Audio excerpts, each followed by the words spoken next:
Préparez-vous, le flashback le plus attendu de One Piece va avoir lieu dans quelques chapitres. Et si celui de Xebec t'avait choqué, crois-moi que celui-ci pourrait retourner tout One Piece et toute la communauté manga. Donc viens, je t'explique.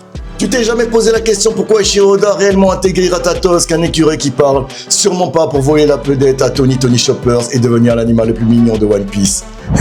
Non, sérieusement, plus sérieusement, réfléchis un peu. On a un marteau dans sa forme originale et un écureuil qui parle. Pourquoi Oda a rendu ce marteau vivant? Et surtout, pourquoi ce détail va être crucial pour la suite de l'œuvre et encore plus pour la fin de l'arc d'Elbaf? Parce qu'il faut savoir une chose, Ratatosk a probablement 3000 ans. Oui, 3000 ans. Il vient tout droit du premier monde, celui cité sur la fresque. Et on sait que c'est lui qui possède le pouvoir de glace. Donc automatiquement, c'est lui qui est lié au réveil des géants de la Galela. Maintenant, rassemble tous les éléments. Ratatosk est le seul à savoir exactement où se trouvent ces géants. Et très probablement, vers la fin de l'œuvre, il va révéler leur position. Mais surtout, avant ça, il va raconter l'histoire d'Elbaf. Mais attends, il y a un détail ultra important que tout le monde oublie. Ratatosk ne peut pas communiquer avec les humains.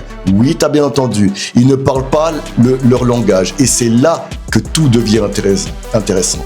Parce que celui qui va rendre ce flashback possible, c'est Tony Chopper. C'est lui qui va servir de traducteur, c'est lui qui va transmettre chaque mot, chaque vérité, chaque secret du premier monde. Et ça change tout. Parce que ça veut dire que ce qu'on va voir, ce sera pas juste un flashback, ce sera une histoire racontée, traduite, interprétée, donc encore plus mystérieuse. Et ça, c'est littéralement l'histoire du premier monde, l'histoire de Nika. Parce qu'aujourd'hui, Ratatosk est le seul qui sait à quoi ressemble vraiment Nika, le seul qui connaît toute la vérité. Donc maintenant, dis-moi, est-ce que tu es prêt pour le flashback qui va retourner One Piece? Dis-moi en commentaire ce que tu penses de cette théorie, parce que ça, tu l'auras entendu pour la première fois ici, car on écrit l'histoire, bien sûr, avant qu'Oda ne la décide.